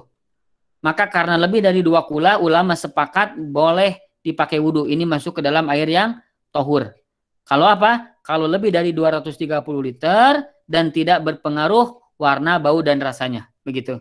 Tapi kalau walaupun lebih dari 230, misalnya satu danau semuanya ya. Satu danau misalnya. Tapi ini sudah tercemar semuanya dengan najis. Ya ini mah air najis. Ya air apa? Najis. Walaupun lebih dari 230. Nah sekarang kalau misalnya kurang dari 230. Misalnya 100 liter. Ini berarti kurang dari 2 kulah ya. Karena tadi 230. Kurang dari 2 kulah. Kalau ada benda najis, misalnya air kencing gitu ya, masuk ke yang 100 liter ini, tapi tidak berubah baunya, rasanya, warnanya tidak berubah. Ulama-ulama ya, kebanyakan mengatakan ini tidak boleh dipakai wudhu. Kenapa? Karena di bawah 2 kulah dan terkena najis. Maka ini masuk ke dalam benda najis. Demikian. Tapi sebagian ulama mengatakan selama baunya, rasanya, warnanya tidak berubah, tetap boleh digunakan. Begitu ya. Ada ulama seperti itu ya. Tapi sebagai kehati-hatian, ya, kalau sedikit kemudian ada terpercik air, maka tidak kita gunakan untuk berwudu. Kecuali tidak ada lagi air, sepanjang air itu masih bersih, warna, bau, dan rasanya tidak berubah, maka boleh digunakan untuk bersuci ya. Demikian ya, ini bab tentang apa? Air. Kenapa? Ya karena kita suatu saat kan ketika kita perjalanan ke gunung, ke lapangan, kita bertemu air, nah kita lihat apakah ini masuk kepada air tohur Apa air tohir atau air najis? Ya mudah-mudahan bisa difahami ya. Kalau tidak pahami mungkin nanti bisa ditanyakan ya. Ini teh tadi ya. Ini 230 liter, ini 2 kulah tadi ya. Baik, kemudian nah sekarang bejana. Bagaimana bejana yang dibolehkan kita pakai gitu ya. Bismillah. Bejana air ya contohnya misalnya. Ini ada 2 jenis. Mubah dibolehkan. Ini setiap bejana kulu ina'in tohirin. Setiap bejana yang suci, yang bersih. Yang tidak ada perak dan tidak emasnya. Jadi tidak terbuat dari emas dan tidak terbuat dari perak. Baik itu daripada bejana kaum muslimin atau bejana orang-orang kafir. Jadi seluruh bejana yang tidak terbuat dari emas dan perak. Nah, ini maka dibolehkan gitu ya. Sepakat, selama bukan emas dan perak dibolehkan. Kecuali nanti dari kulit ya, kulit itu dari kulit bangkai. Kulit bangkai, ini jelas bangkainya tapi belum disamak, maka ini tidak boleh. Nanti ada selanjutnya nanti insya Allah. Tapi selanjutnya ini muharramah. Ini yang mubah tadi ya, boleh. Sekarang muharramah diharamkan. Apa saja bejana diharamkan? Itu adalah benda-benda najis. Contohnya adalah apa? Kulit bangkai ya. Kulit bangkai tidak boleh ya. Ini kulit bangkai tuhromu mutlakon, haram secara mutlak kulit bangkai. Nah, kemudian kulit hewan yang najis. Ini salah satu contohnya apa? Kemudian al-julud ghairul madbughah. Kulit yang tidak ghairul madbughah, tidak disamak. Nah, tidak disamak, tidak diproses secara dibersihkan dulu ya dengan zat-zat tertentu ya, disamak itu misalnya dengan air tawas. Kemudian dimasukkan ke dalam air sekian lama terus sampai hilang ya kebaunya dan lain sebagainya, terus dikeringkan lagi, diproses lagi. Nah, ini namanya madbughah, disamak. Nah, kalau tidak disamak maka tidak boleh digunakan si kulit yang terbuat dari binatang tadi ya, sudah dipahami ya. Nah, ini. Kemudian ini yang tidak boleh. Kemudian ini jildul hayawan najis. Kulit hewan najis contohnya apa? Anjing, babi. Maka kulitnya ini najis selama tetap dia dalam keadaan haram, tidak boleh kita gunakan kulitnya ya, demikian. Ada juga satu lagi adalah kulit binatang buas. Binatang buas. Sebenarnya ini bukan masalah haram karena najisnya binatang buas ini, tapi ada hadis lain Nabi SAW sampaikan bahwasanya tidak boleh kita menggunakan sesuatu yang kita pakai dari kulit binatang buas. Contohnya kulit harimau. Kulit, apalagi misalnya kulit binatang buas itu ular. Kulit serigala. Oh, misalkan begitu ya. Kulit buaya. Nah, ini binatang buas, tidak boleh kita gunakan. Salah satunya hikmahnya adalah membentuk kesombongan. Karena kita pakai itu, akhirnya kita menjadi orang yang sombong. Salah satu hikmahnya. Tapi yang jelas adalah tidak kita gunakan kulit yang terbuat dari binatang buas. Ya, demikian ya. Kemudian kulit tadi kulit yang dari najis. Kemudian kulit yang tidak disamak. Ya, kulit yang tidak disamak. Ini ya. Nah, ini ma yajuzu istimaluhu fil yabisat. Yang boleh digunakan ya ketika kering. Apa? Yaitu kulit yang sudah disamak. Misalnya gini. Kulit bangkai. Ada bangkai kambing ya, domba. Nah, kemudian diambil kulitnya, kemudian disamak. Nah, disamak. Maka setelah disamak ya, jumhur ulama mengatakan ini boleh digunakan. Boleh digunakan untuk Untuk sholat dan lain sebagainya, untuk bejana termasuk ya. Tapi mazhab Hambali tidak boleh untuk bejana. Kenapa? Karena boleh itu dalam keadaan fil yabisat, dalam keadaan kering. Nah, ini dalam keadaan kering. Jadi kalau dipakai untuk bejana ya, nah ini kulit ya, ini terbuat dari kulit. Nah, ini ya. Kapan ya? Ini misalnya ya, ini terbuat dari kulit, ini pakai air. Kulitnya kulit bangkai, tapi sudah disamak. Nah, kalau sudah dipakai air, maka kulitnya basah kembali, maka terjadilah ini adanya najis. Maka menurut mazhab Hambali tidak boleh menggunakan kulit bangkai walaupun sudah disamak untuk wadah air. Kenapa? Karena itu adalah nanti akan menjadi najis kembali. Tapi kalau ulama yang lain mengatakan boleh sepanjang ini sudah disamak ya, demikian. Tapi lebih hati-hati ya, tidak kita gunakanlah ya kulit bangkai itu ya, walaupun sudah disamak. Ya ini yang apa nama tuh yang kedua. Yang ketiga ini yang tidak boleh digunakan ya, yang haram ini adalah terbuat dari zahab. Zahab itu emas. Bejana yang terbuat dari emas ya. Kemudian termasuk bejana dari apa? Perak. Emas dan perak tidak boleh digunakan. Ya, ini yang tentang apa? Al-aniyah. Bejana-bejana. Jadi kalau kita mau pakai bejana yang bukan terbuat dari emas, perak dan tidak terbuat dari bangkai, begitu ya. Kemudian selanjutnya bersuci dari najis. Nah, bersuci dari najis sekarang. Nah, kita harus ketahui apa itu najis-najis itu. Apa najis? Apa saja najis-najis itu? Pertama, al-baul wal ghaid, air kencing. Nah, air kencing dan kotoran manusia. Manusia dan hewan ya. Plus hewan yang tidak dimakan dagingnya. Nah, yang tidak boleh dimakan. Apa contohnya misalnya? Tidak boleh dimakan anjing, kucing, apalagi misalnya serigala gitu ya. Misalnya apalagi babi, misal gitu ya. Pokoknya hewan-hewan yang tidak boleh kita makan, maka kotorannya najis. Kotorannya apa? Najis. Kencingnya najis, kotorannya najis. Ini kotoran hewan yang tidak dimakan dagingnya. Adapun yang dimakan dagingnya, misalnya kotoran kambing, kotoran ayam, itu tidak termasuk najis menurut sebagian ulama. Walaupun ulama Syafi'iyah mengatakan itu najis ya. Tapi ulama yang lain mengatakan tidak najis. Kenapa? Karena Nabi pernah sholat di kandang domba di mana di situ ada kotoran. Dan Nabi juga pernah memberikan obat air kencing unta. Nah, air kencing unta diberikan untuk obat. Nabi tidak pernah memberikan kalau itu adalah sebuah najis. Tidak mungkin Nabi memberikan kalau itu haram atau najis. Tapi ini air kencing unta diberikan. Artinya berarti air kencing unta bukan najis. Nah, berarti kaidahnya menurut para ulama bahwasanya yang namanya kencing, kotoran dari hewan yang boleh dimakan maka tidak termasuk najis. Ya, demikian itu ya kaidahnya ya. Kemudian selanjutnya al-maitah illam mastusnya.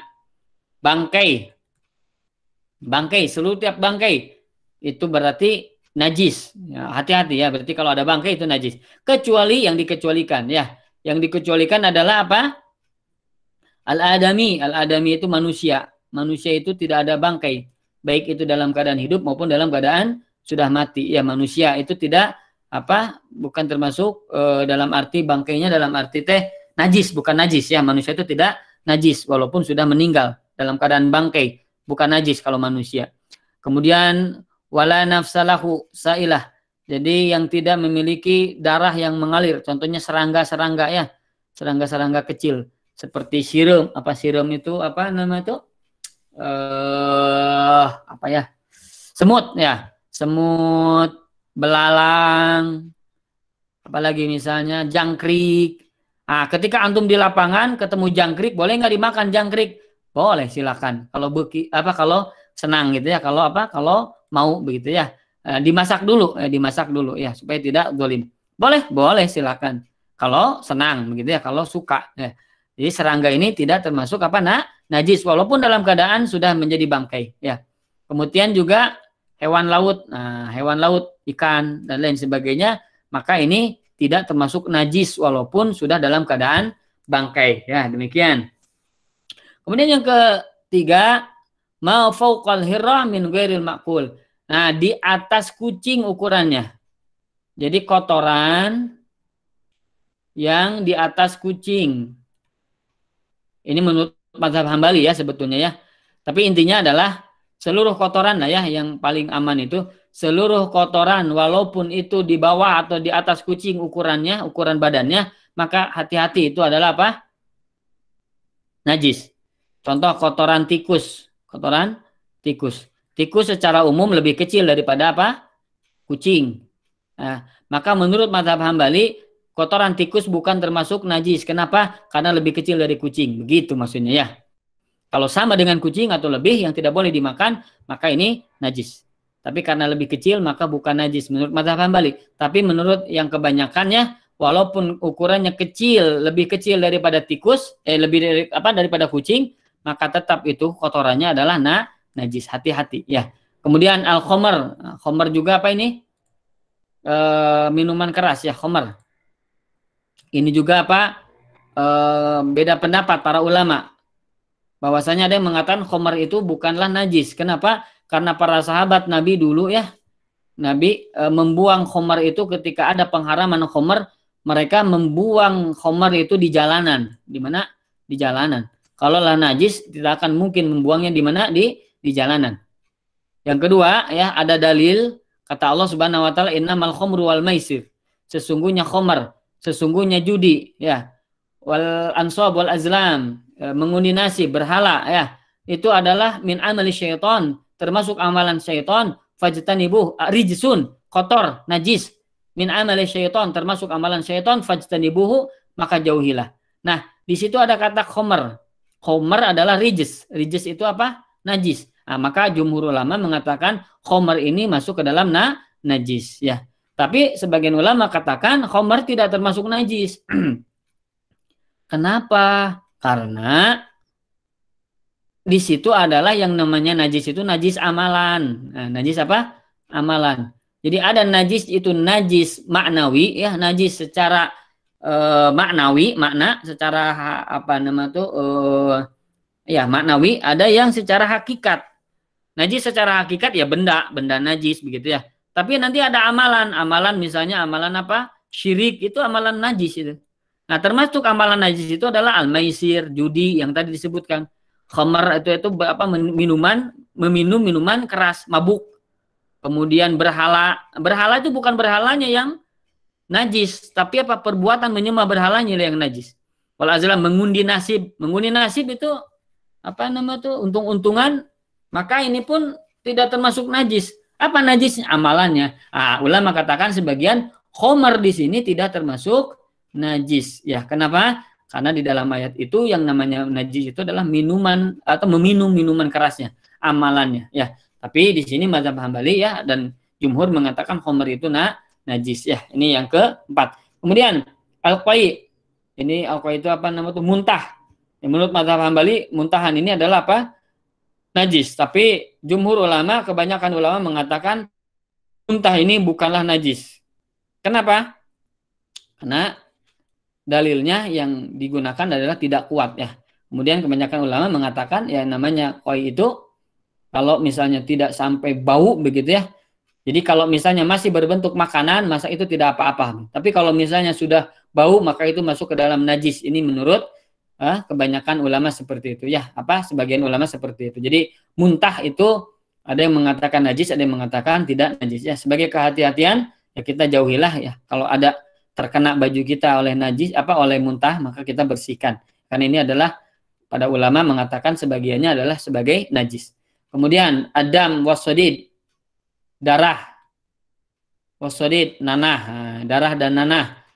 Nah, itu boleh kalau sedikit, maksudnya tidak apa-apa kalau sedikit. Ini darah dan nanah adalah apa? Najis. Walaupun nanah ada kebagian yang mengatakan tidak. Darah juga ada yang mengatakan tidak. Tapi sebagai hati-hati ini adalah kita jauhi ya darah dan nanah ya. Kemudian al-mazi, mazi itu yang cairan keluar. Cairan keluar. Yang ketika ada syahwat. Misalnya ada syahwat kemudian tiba-tiba basah atau keluar cairan di kemaluan kita. Nah, itu adalah namanya mazi. Itu apa? Mazi. Nah, satu lagi wadi. Wadi ini adalah cairan yang keluar ketika berbarengan dengan kencing. Ini namanya wadi. Ada mazi, ada wadi. Ini dua-duanya adalah najis ya menurut para ulama, sepakat ya. Ini apa lagi nih? Ada yang dihilangkan apa saja dengan cara 7 cucian dengan air bersama tanah. Apa itu? Najis kalbu, najasatul kalbi, yaitu apa? Najis air liur anjing, wal khinzir dan babi. Ya, air liur anjing dan babi. Nah, maka ini adalah harus dicuci dengan 7 kali ya, satu kalinya dengan tanah. Ini namanya apa? Najis mughalladhah ya. Kemudian bilmai biduni turab, dengan air saja tanpa tanah. Itu adalah ini. Contohnya adalah binadi dengan cara dipercikan. Dengan cara dipercikan yaitu adalah air kencing anak kecil ya, laki-laki yang belum memakan makanan. Jadi masih ASI. Nah, jadi kalau makanannya hanya ASI ya, kemudian dia kencing, maka kencingan itu cukup dipercikan, tidak usah dicuci. Ini boleh. Tapi kalau kotorannya tetap harus dicuci ya. Ini hanya untuk apa tadi? Air kencingnya. Ini air kencing. Gitu ya. Jadi dengan cara dipercikan. Kemudian ada juga dengan cara dicuci satu kali. Nah, dengan cara dicuci adalah najis yang apa? Yang ada di atas bumi ya. Di apa namanya? Siramkan. Sekali siram cukup begitu. Kalau di atas apa? Bumi ya, atau di atas tanah. Kemudian dengan beberapa cucian, salah satunya dengan 7 kali cucian, yaitu adalah selain ini, yaitu najis ini. Ini menurut mazhab Hambali. Tapi intinya tidak perlu 7 kali ya, tidak perlu 7 kali. Ini mazhab Hambali 7 kali. Tapi intinya sampai bersih, sampai hilang najisnya. Ini adalah disebut dengan menghilangkan najis ya. Demikian. Satu lagi, salah sumasahat, 3 usapan. Ini adalah ketika istijmar. Ketika apa istijmar. Istijmar itu apa? Nanti insya Allah kita bahas ya di dalam buang hajat. Nanti akan kita bahas bagaimana ketentuan istijmar dan lain sebagainya. Insya Allah mungkin di pertemuan yang selanjutnya kalau ada kesempatan dan kalau Allah memberikan apa takdirnya ya. Demikian ya kafilah ya, mungkin saya bersambung ya yang bisa disampaikan. Insya Allah sampai mana tadi itu? Sampai sini ya tentang najis ya. Insya Allah kita akan bahas di yang lainnya tentang bagaimana apa namanya tuh cara istinja, adab-adab buang hajat, bagaimana cara berwudu nanti ya. Kemudian juga apa bagaimana tayamum, bagaimana nanti mengusap khuf. Nah, ini penting nih ketika kita berada di perjalanan pakai kaos kaki, pakai sepatu. Nah, ini bagaimana ketentuan-ketentuannya. Insya Allah kita akan bahas di pertemuan yang selanjutnya ya. Wallahu alam. Demikian mungkin ya yang bisa disampaikan. Selanjutnya mungkin saya serahkan kepada apa nama tuh MC ya atau host untuk memandu acara selanjutnya. Wallahu alam. Barakallahu fikum. Syukran. Falyatafadhal, silahkan kepada MC. Ya, syukran. Jazakumullah khair kepada Ustadz yang telah memaparkan materinya. Sungguh sangat bermanfaat bagi kita semua, terutama para mahasiswa geologi yang kedepannya nanti mungkin melaksanakan perkuliahan di lapangan. Semoga materi yang disampaikan bisa ditanamkan kepada kita dan diaplikasikan nantinya ketika nanti kita berada di lapangan. Baik, untuk selanjutnya merupakan sesi tanya jawab. Untuk sesi tanya jawab hanya ada satu sesi, di mana satu sesi ini berisi 2 pertanyaan yang nanti pertanyaan-pertanyaan itu akan dijawab langsung oleh Ustadz. Demikian. Mungkin ya kepada para jamaah bisa dipersilakan untuk bertanya. Terima kasih.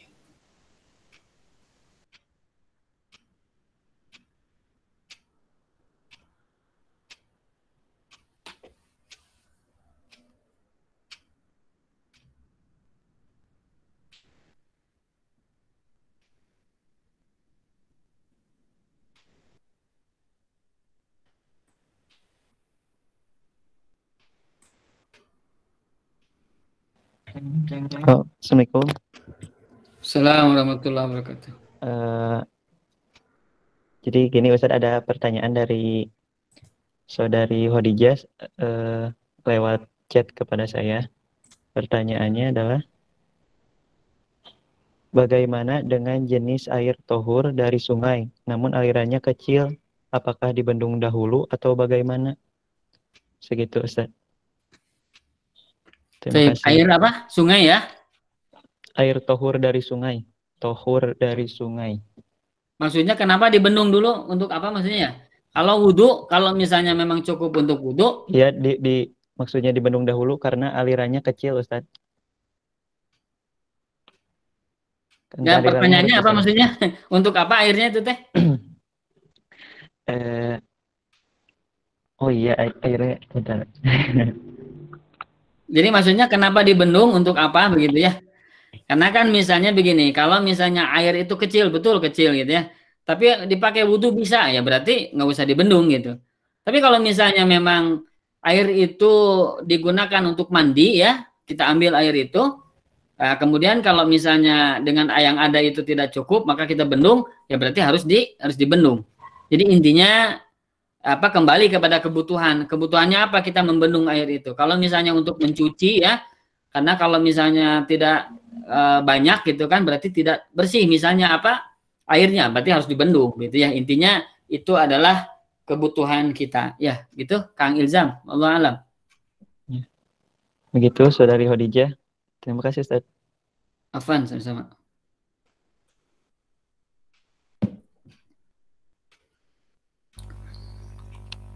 Assalamualaikum Ustadz, mau nanya. Assalamualaikum warahmatullahi wabarakatuh. Boleh, mangga. Misalnya nih, kita lagi di lapangan. Ya. Seberapa jauh kita boleh menentukan harus tayamum atau tidak? Jadi misal di lapangan udah nggak ada air. Sementara kita bawa bekal 1 botol air minum. Nah itu bagaimana Ustadz? Kita tayamum atau tetap kita tayamum atau wudhu dengan air minum kita tadi? Masya Allah. Bagus pertanyaan. Walaupun ini sebetulnya nanti akan kita bahasnya di pertemuan tentang bab tayamum, tapi nggak apa-apa ya, saya bocorkan dulu sekarang. Intinya begini, tayamum itu dilakukan ketika tidak kita dapati air. Ketika kita tidak dapat air. Kalau misalnya masih ada air, berarti kita gunakan air itu untuk apa? Untuk tayamum. Untuk apa? Berwudu. Selama masih ada air, kita gunakan untuk wudu. Nah, pertanyaannya begini tadi, bagus. Kalau air hanya 1 botol, hanya apa? 1 botol. Kalau kita pakai air ini untuk wudhu, habis misalnya begitu ya. Nah, kemudian akhirnya kita tidak bisa minum. Sementara kita sudah cari kemana-mana, air tidak nemu gitu ya. Hanya air di botol itu. Maka kata para ulama, itu masuk ke dalam darurat. Kalau misalnya dipakai air berwudhu, habis, dan dia tidak bisa minum, akhirnya dia meninggal, maka yang utama adalah apa? Tayamum buat dia. Ya, kenapa? Karena airnya air khusus untuk minum. Sementara minum adalah sesuatu yang akan menjadikan dirinya kuat ya. Sementara kekuatan itu akan menjadikan dirinya apa? Bisa berjalan jauh ya, dan dia bisa bertahan hidup. Maka yang utama adalah apa? Tayamum. Air itu tetap digunakan untuk apa nama tadi? Minum ya. Demikian ya. Akhirnya wallahu a'lam ya. Jadi silakan diminum. Nah, kita bertayamum kalau sekali lagi air itu sudah tidak kita temukan di tempat-tempat yang lain yang sudah kita cari ya. Allah alam ya, demikian. Baik Ustadz, ini ada pertanyaan dan pertanyaan terakhir ya para jamaah dari saudari Umi Muslimah. Assalamualaikum warahmatullahi wabarakatuh Ustadz. Assalamualaikum warahmatullahi wabarakatuh. Bolehkah berwudu dengan air sungai yang deras alirannya, yang warnanya coklat? Dan ketika kita nyemplung di sungai tersebut atau memasuki sungai tersebut, kita melihat ada kotoran manusia yang ngapung di situ. Apakah setelah kita berwudu itu kita boleh sholat bila bertemu masjid dan sudah masuk waktu? Seperti itu, Ustaz. Baik, Masya Allah, bagus. Baik, ini intinya ya, kalau air itu berubah, ya airnya sungai, tapi banyak gitu ya kan airnya ya. Tapi sudah berubah warnanya, baunya, rasanya oleh apa tadi? Oleh najis. Jadi kalau misalnya tadi warna airnya itu adalah coklat, nah coklatnya itu coklat apa kan? Kita sudah mengetahui nih kira-kira apa coklat karena tanah liat ya, tanah gitu ya. Atau coklat karena ya tadi, mohon maaf, kotoran manusia. Nah kita akan bisa mengetahui ini air kotor karena najis atau air karena kotor apa? Tanah. Nah, kalau misalnya air kotornya karena tanah ya, atau warna coklatnya bukan karena najis, maka itu boleh digunakan untuk berwudu. Ternyata kita temui ada afwan tadi kotoran manusia, ada di situ. Nah, kotoran itu tidak lantas menjadikan air sungai itu seluruhnya menjadi kotor atau menjadi najis. Kenapa? Karena air itu masih tidak terpengaruh oleh kotoran itu. Jadi kotornya itu bukan karena kotoran tadi, tapi karena apa tadi? Tanah. Karena kita sudah yakin ini oleh tanah, bukan oleh apa? Oleh najis. Maka ketika itu boleh kita berwudu ya. Halo? Ya, masih ada ya. Maka intinya boleh kita berwudu ya dengan apa tadi? Dengan air sungai itu, tapi pilih ya, jangan berwudu di tempat yang ada kotorannya, yang agak apa? Agak jauh ya. Kita kemudian apa? Berwudu ya. Kenapa? Karena air sungai itu kita yakini kotornya bukan karena najis tapi karena tanah ya. Demikian ya, akhi wallahu alam ya.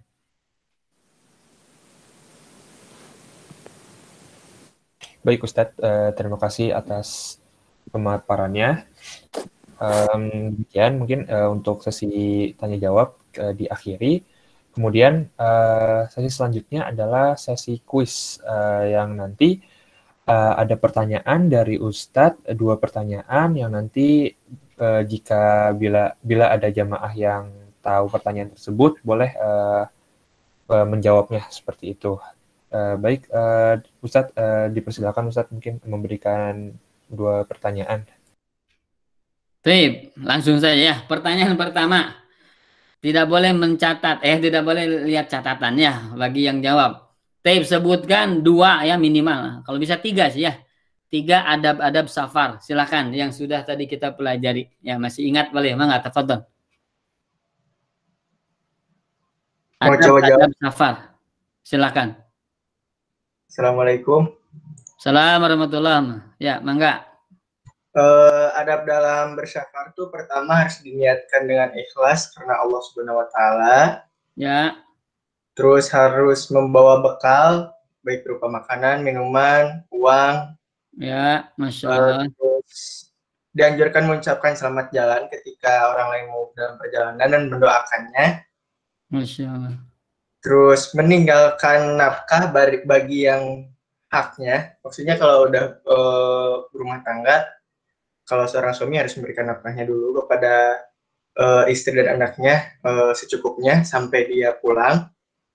Terus jangan berjalan atau dalam perjalanan itu sendirian, kecuali dalam keadaan darurat. Harus ada seorang pemimpin. Masya Allah. Terus perempuan dianjurkan atau wajib berjalan dengan mahramnya kecuali dalam keadaan darurat. Ya, cukup, Masya Allah, banyak banget, Masya Allah, barakallahu fiik, hebat itu. Saya kayaknya mah baca ya enggak? Alhamdulillah, mantap, alhamdulillah. Pak siapa? Pak Kang Joy ya, Kang Joy Lazuardi, Masya Allah. Betul ya, Kang Rafino, jawabannya betul ya, Insya Allah. Wallahu a'lam. Ya. Boleh Ustadz, 1 pertanyaan lagi Ustadz untuk kuisnya. Satu lagi. Air yang misalnya tercampur dengan soda, air campur dengan soda begitu ya. Nah, sampai akhirnya warnanya sudah berubah seperti warna soda. Apa itu nama jenis airnya? Kemudian boleh tidak dipakai wudhu ya. Demikian, silakan. Ustadz. Ya, mangga. Izin menjawab. Boleh, mangga. Air soda ya yang jadi air soda ya. Ya, betul. Dinamakan itu air tohir ya, tadi itu disebutkan sama Ustadz ya kan. Masya Allah. Air apa? Air tohir.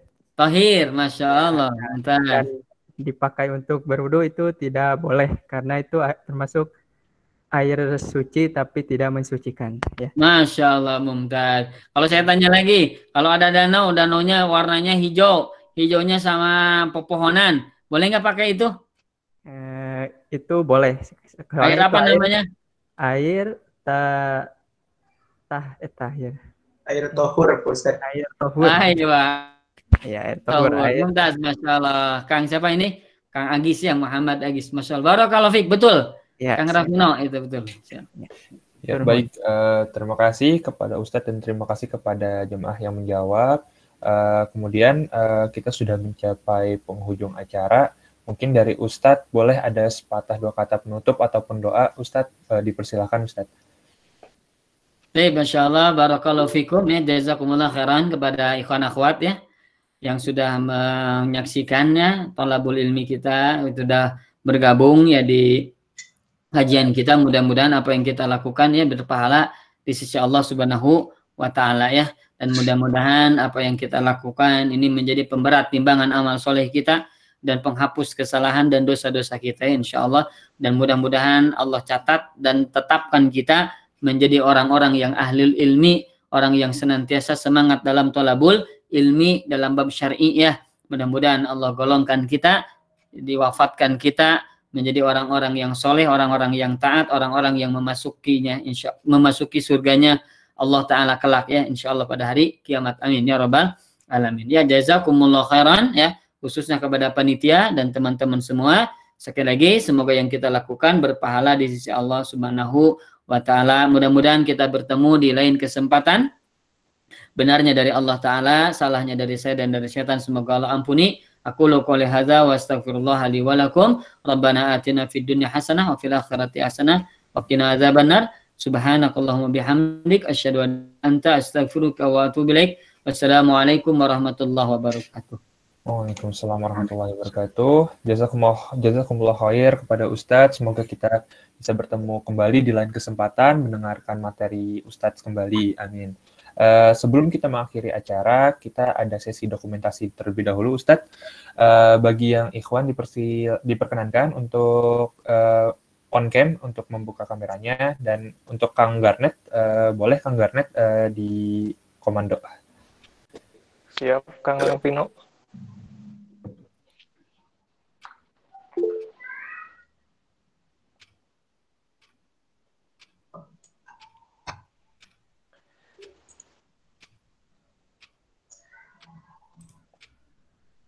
Enggak, Kang, yang belum kameranya on, segera tuh sesi foto.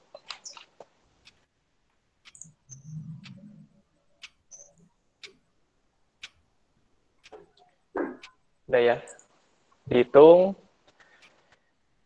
1, 2, 3.